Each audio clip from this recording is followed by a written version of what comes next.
Nous avons terminé l'un des plus grands ponts aériens de l'histoire avec plus de 120 000 personnes évacuées et mises en sécurité. Ce chiffre a plus que doublé ce que les experts pensaient possible. Aucune nation n'a jamais fait quoi que ce soit d'aussi grand dans l'histoire. Seuls les États-Unis avaient la capacité, la volonté de le faire. Et nous l'avons fait. Ce formidable succès, cette belle mission a été rendue possible grâce au courage des forces armées américaines, de ses diplomates et de ses responsables du renseignement. Pendant des semaines, ils ont mis leur vie en danger pour le bien des ressortissants américains, les Afghans qui nous ont aidés, les ressortissants de nos alliés, de nos partenaires qui ont embarqué sur des avions et ont quitté le pays. Ils l'ont fait face à une foule de personnes qui cherchaient à quitter le pays. Ils l'ont fait sachant que les terroristes de Daesh-K, les grands ennemis des talibans, étaient en milieu de ces foules. Et encore, face à tout ça, les soldats de l'armée, nos diplomates et nos responsables du renseignement ont fait leur travail et l'ont bien fait, risquant leur vie. Pas pour des gains professionnels, mais pour servir les autres. Pas dans une mission de guerre, mais dans une mission de merci. 20 soldats ont été blessés dans le cadre de cette mission. 13 héros ont sacrifié leur vie. Je me suis rendu à une base aérienne pour leur transfert. Nous devons à leur famille une dette de gratitude qui ne sera jamais remboursée et que nous ne devrons jamais oublier. Au mois d'avril, j'ai pris la décision de mettre un terme à cette guerre. Dans le cadre de cette décision, nous avons décidé que le 31 août serait la date butoir pour le retrait des soldats américains. On pensait que les forces armées afghanes de 300 000 hommes qui avaient été formés pendant deux décennies, qui avaient été équipés, qui avaient été formés, seraient de grands protecteurs dans la guerre contre les talibans. Cette supposition, cette hypothèse selon laquelle les forces afghanes pourraient tenir n'a pas été vérifié. Ceci étant, j'ai demandé à nos équipes de sécurité de se préparer à toute éventualité, même celle-ci. Et c'est ce que nous avons fait. Nous nous sommes préparés. Ainsi, nous étions prêts lorsque les forces de sécurité afghanes, après 2 décennies de lutte pour leur pays, après avoir perdu des milliers d'Afghans, n'ont pas tenu aussi longtemps qu'on le pensait. Nous étions prêts lorsque lorsque les Afghans ont vu leur propre gouvernement s'effondrer et lorsque leur président a fui le pays. Et lorsqu'il a remis le pays à leurs ennemis, les talibans, mettant ainsi les soldats américains et les soldats alliés en danger. Nous avons réussi à évacuer les ressortissants américains, le personnel des ambassades, nos alliés, nos partenaires et ces Afghans qui ont travaillé avec nous, qui se sont battus à nos côtés pendant 20 ans. J'avais autorisé le déploiement de 6 000 soldats à l'aéroport de Kaboul. Comme le général Mackenzie l'a dit, voilà comment la mission avait été conçue, comment elle avait été préparée. Elle avait été préparée pour avoir lieu sous un stress important, sous des attaques. Et c'est ce qui s'est passé. Depuis le mois de mars, à 19 reprises, nous avons contacté les Américains en Afghanistan, avec des avertissements, des alertes pour leur permettre d'évacuer le pays. Depuis le mois de mars, lorsque nous avons commencé, il y a 17 jours, les évacuations, nous avons commencé à communiquer à nouveau avec les Américains et nous avons identifié environ 5 000 ressortissants américains qui avaient décidé très tôt de rester en Afghanistan, mais qui souhaitaient à présent partir. Notre opération a permis d'évacuer 5 500 ressortissants américains. Des milliers de citoyens, de diplomates ont pu quitter le pays. Ces personnes qui étaient venues en Afghanistan pour nous aider à capturer Ben Laden. Le personnel de l'ambassade des États-Unis, leurs familles, environ 2000 personnes, 2500 personnes ont pu être évacuées. Des milliers d'interprètes et de traducteurs afghans et d'autres Afghans qui ont aidé les États-Unis ont pu être évacués également. Et à présent, nous pensons qu'environ 100 à 200 Américains sont encore à Kaboul. Certains souhaitent d'ailleurs partir. La plupart de ces Américains sont des personnes avec la double nationalité qui ont décidé au début de rester par leurs racines afghanes. Mais en définitive, 90% des Américains présents en Afghanistan qui souhaitaient partir ont pu le faire. Et pour les personnes, les Américains qui sont encore sur le terrain, il n'y a pas de date butoir. Nous restons engagés à les évacuer s'ils souhaitent partir. Comme l'a dit le secrétaire Blinken poursuit les efforts diplomatiques afin d'assurer un passage sécurisé aux Américains, à nos partenaires qui souhaitent quitter l'Afghanistan. Hier, à peine, le Conseil de sécurité des Nations Unies a voté une résolution pour envoyer un message clair, un message qui dit que la communauté internationale attend de la part des talibans d'offrir une liberté de déplacement, une liberté pour quitter le pays. Ensemble, nous sommes plus de 100 pays qui sont là pour s'assurer que les talibans tiennent leur parole. Nous poursuivrons nos efforts pour ouvrir l'aéroport, pour ouvrir différents passages afin de permettre aux personnes qui souhaitent quitter l'Afghanistan de le faire et afin également d'offrir une aide humanitaire au peuple afghan. Les talibans se sont engagés en public, à la télévision, à la radio, dans tout le pays. Les talibans se sont engagés à offrir un accès à toutes les personnes, même les personnes qui ont travaillé avec les Américains, à leur offrir un accès pour quitter le pays. Nous allons voir ce qu'ils font et nous allons nous assurer pour que leurs engagements soient tenus. Mais je tiens à être clair sur un point. Nous sommes partis le 31 août, mais ce n'était pas pour respecter une quelconque date butoir. Nous sommes partis pour sauver des vies américaines. Mon prédécesseur, l'ancien président, a signé un accord avec les talibans pour retirer les soldats américains au 1er mai, des mois après mon investiture. Il n'y avait aucune condition pour que les talibans coopèrent avec nous. Mais toutefois, cela autorisait la libération de 5000 prisonniers l'année dernière, y compris certains grands chefs talibans, dont certains qui ont à présent pris le pouvoir dans le pays. Et lorsque je suis arrivé en fonction, les talibans étaient dans une position très forte d'un point de vue militaire, leur plus forte position depuis 2001. Ils contrôlaient la moitié du pays.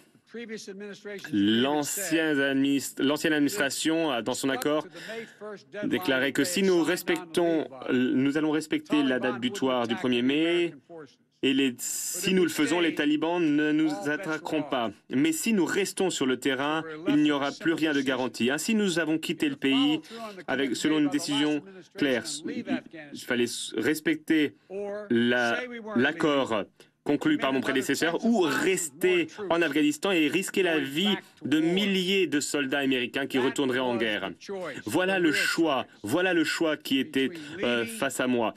Quitter le pays ou assister à une escalade de la situation. Je n'ai pas souhaité poursuivre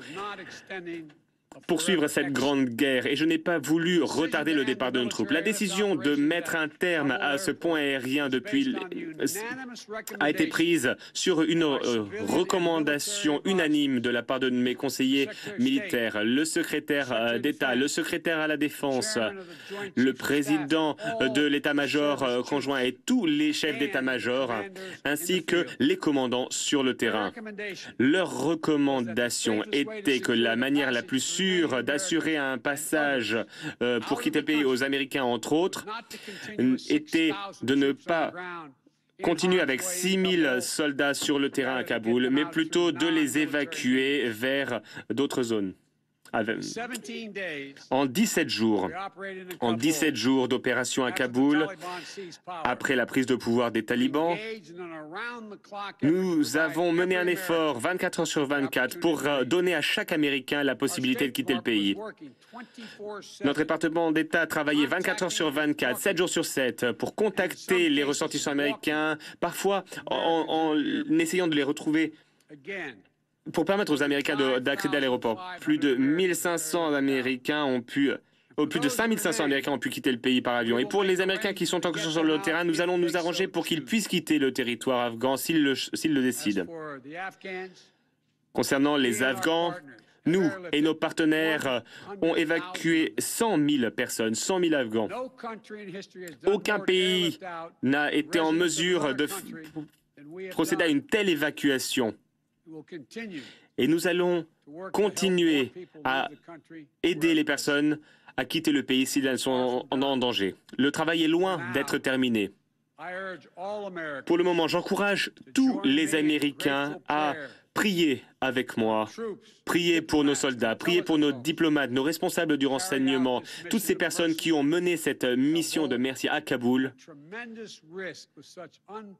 face à des risques incroyables pour de formidables résultats. Un pont aérien, une évacuation aérienne qui a permis à des dizaines de milliers de personnes de partir.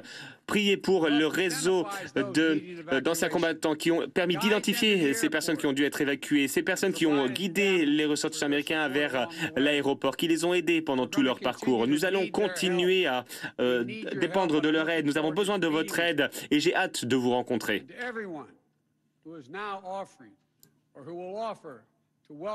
Et à toute personne qui souhaite accueillir des Afghans, nos alliés afghans, y compris aux États-Unis, eh bien, nous vous remercions.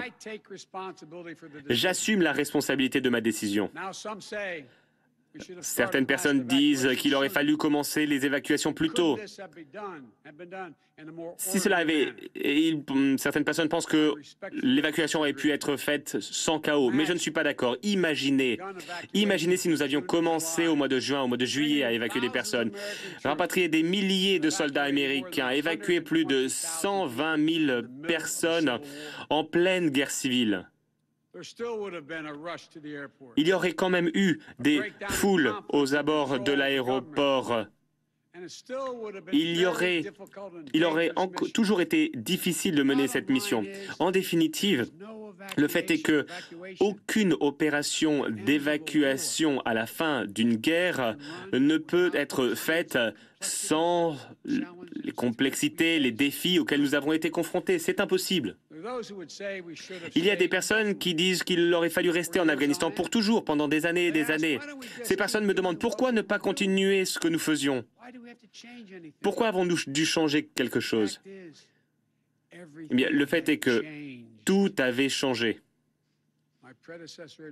Mon prédécesseur avait conclu un accord avec les talibans. Lorsque je suis arrivé au pouvoir, nous avons été confrontés à une date butoir, le 1er mai. Les talibans étaient aux portes de Kaboul. Nous étions confrontés à un choix. Soit respecter l'accord conclu par une ancienne administration ou demander plus de temps pour évacuer. Envoyer des milliers de soldats supplémentaires. Assister à une escalade de la guerre. Aux personnes qui demandent une 3e décennie de guerre en Afghanistan, je vous pose la question, quel est l'intérêt vital pour les États-Unis? Je pense qu'il n'y a qu'un seul intérêt, s'assurer que l'Afghanistan ne peut plus jamais être utilisé pour lancer des attaques contre notre pays. Souvenez-vous pourquoi nous sommes allés en Afghanistan. Nous sommes allés en Afghanistan car nous avons été attaqués par Osama Ben Laden et Al-Qaïda le 11 septembre 2001. Et ils étaient basés en Afghanistan.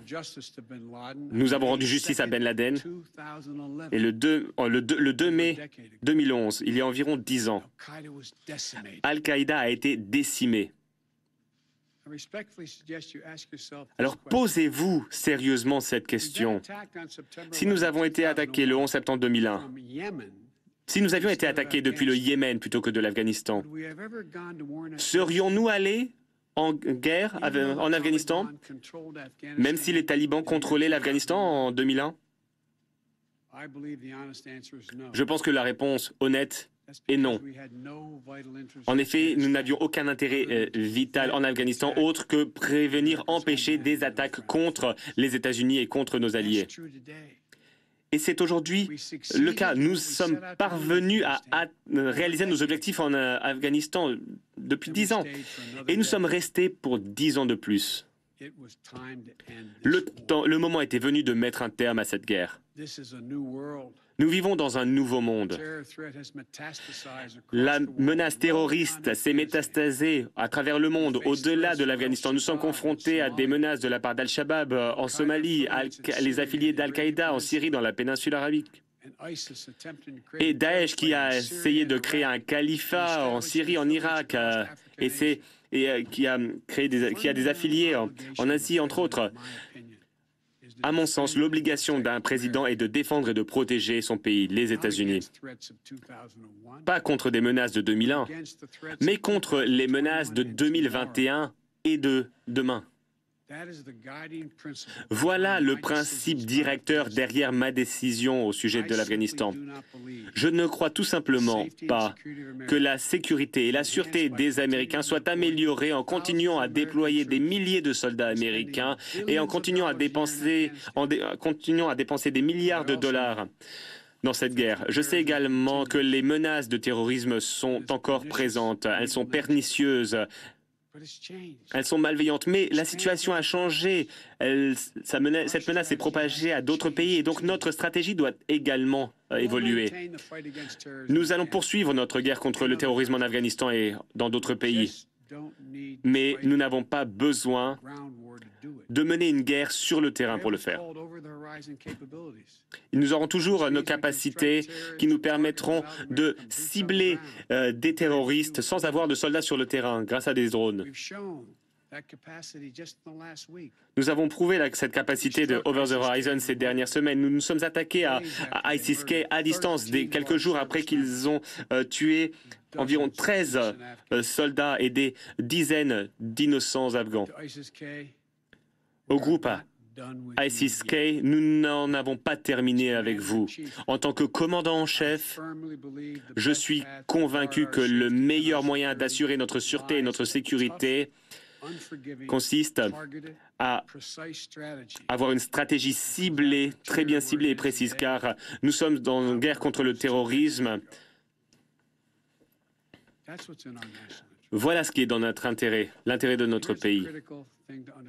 Et il faut bien comprendre une chose, c'est essentiel. Le monde change, le monde évolue. Nous sommes en compétition, en concurrence avec la Chine. Nous faisons face à des défis avec la Russie. Nous sommes dans un monde où il y a des cyberattaques, une prolifération nucléaire, et nous devons relever tous ces défis du XXIe siècle. Et nous pouvons tout faire en même temps. Nous pouvons lutter contre le terrorisme et lutter contre de nouvelles menaces qui émergent, et nous serons toujours là à l'avenir. La Chine ou la Russie ne souhaitent qu'une chose, c'est que cette concurrence, cette compétition contre les États-Unis soit minée par notre présence en Afghanistan. Nous tournons une page en matière de politique étrangère, une politique étrangère qui a mené notre pays pendant 20 ans, et nous devons apprendre, nous apprenons de nos erreurs. Pour moi, il y a 2 points essentiels. Premièrement, nous devons lancer des missions avec des objectifs clairs et atteignables, pas des objectifs inatteignables. Et deuxièmement, nous devons rester concentrés sur l'intérêt sécuritaire des États-Unis d'Amérique. Cette décision à propos de l'Afghanistan ne concerne pas uniquement l'Afghanistan. Elle met un terme, elle met un point final à une opération militaire, à une ère. Nous avions une mission de lutte contre le terrorisme en Afghanistan.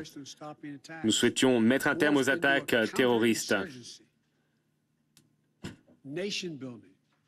Ce n'était pas une mission qui cherchait à créer la démocratie en Afghanistan. C'est quelque chose qui n'a jamais été fait en des siècles d'histoire.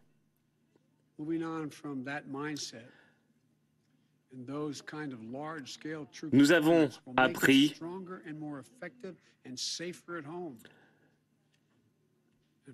Nous avons appris que nous pourrions être plus en sécurité chez nous. Et je tiens à dire une chose très clairement. À toutes les personnes qui souhaitent nuire aux États-Unis, à toutes les personnes qui préparent des attaques contre nous ou nos alliés, sachez une chose, les États-Unis ne se reposeront jamais. Nous n'oublierons jamais, nous ne pardonnerons jamais. Nous vous traquerons jusqu'aux confins du monde et vous paierez le prix ultime, vous paierez le prix fort. Mais je tiens à être clair sur une chose. Nous allons continuer à soutenir les Afghans par la diplomatie, l'aide humanitaire, l'aide internationale, et nous allons continuer à demander, à agir sur le plan diplomatique pour lutter contre la violence, pour aider les jeunes femmes et les filles, comme nous aidons les femmes et les filles du monde entier.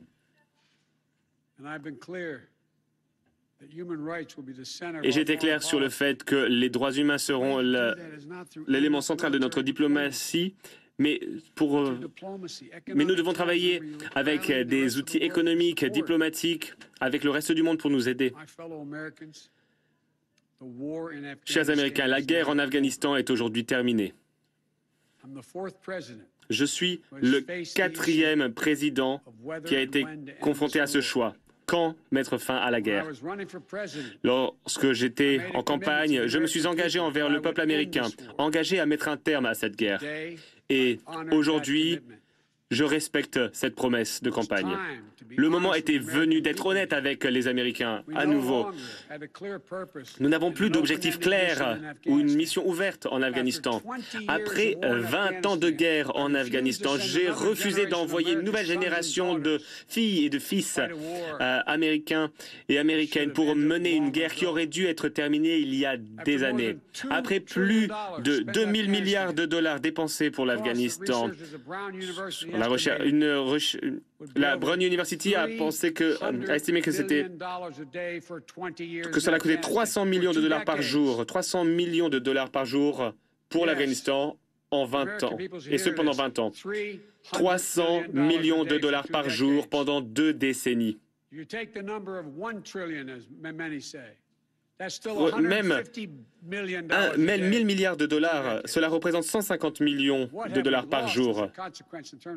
Imaginez ce que nous avons perdu en termes de possibilités. Je refuse de poursuivre une guerre qui n'était plus dans l'intérêt vital de la sécurité de notre peuple.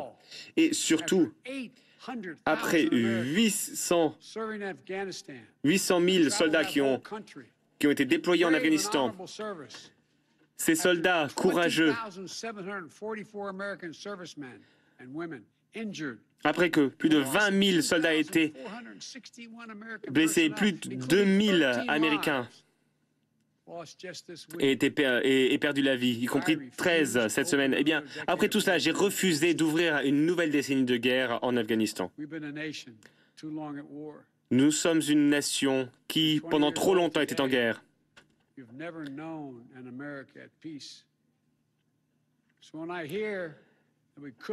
Et lorsque j'entends dire que l'on aurait dû, que l'on aurait pu poursuivre nos efforts en Afghanistan avec peu de risques pour nos soldats, avec peu de coûts, eh bien, je ne pense pas que suffisamment de personnes comprennent ce que l'on a demandé aux 1% de notre pays qui portent l'uniforme,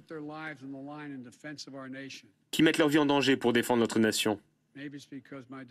C'est peut-être parce que mon fils décédé, Beau, a servi en Irak pendant 4 ans.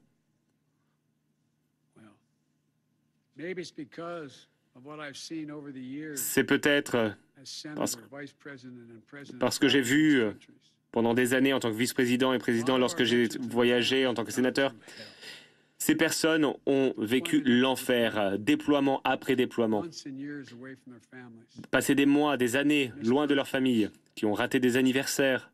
Des soldats qui ont raté toutes ces vacances, ces événements spéciaux, qui ont été confrontés à des difficultés financières, à des divorces, qui ont souffert mentalement, qui sont confrontés à des stress post-traumatiques. On le voit. On le voit dans les yeux de ces soldats lorsqu'ils reviennent. Nous voyons les tensions au sein de leur famille, les tensions dans les centres de santé. Nous le voyons, nous le constatons, nous l'observons dans le deuil porté par les survivants. Le coût de la guerre. Le coût de la guerre est quelque chose qu'ils porteront avec eux pendant toute leur vie. Et le plus tragique, c'est qu'on le voit dans les statistiques. Ces statistiques qui montrent qu'il est impossible d'avoir une guerre à bas coût avec peu de risques. 18 anciens combattants en moyenne se suicident chaque jour aux États-Unis. Pas dans un pays lointain, ici sur le sol américain. Il n'est impossible d'avoir une guerre avec peu de risques, peu de coûts. Il est temps de mettre un terme à la guerre en Afghanistan. Je mets un terme à 20 ans de guerre, de douleur, de sacrifices, de pleurs. Et le moment est venu de se tourner vers l'avenir, pas vers le passé. Un avenir plus sûr, un avenir plus sécure, un avenir qui honore celles et ceux qui ont servi, qui ont offert leur dernier moment de dévotion, comme Lincoln le disait. Je m'engage et je vous le dis, c'était la bonne décision, la décision la plus sage, la meilleure décision pour les États-Unis, du plus profond de mon cœur. Merci, que Dieu vous bénisse toutes et tous et que Dieu protège nos soldats.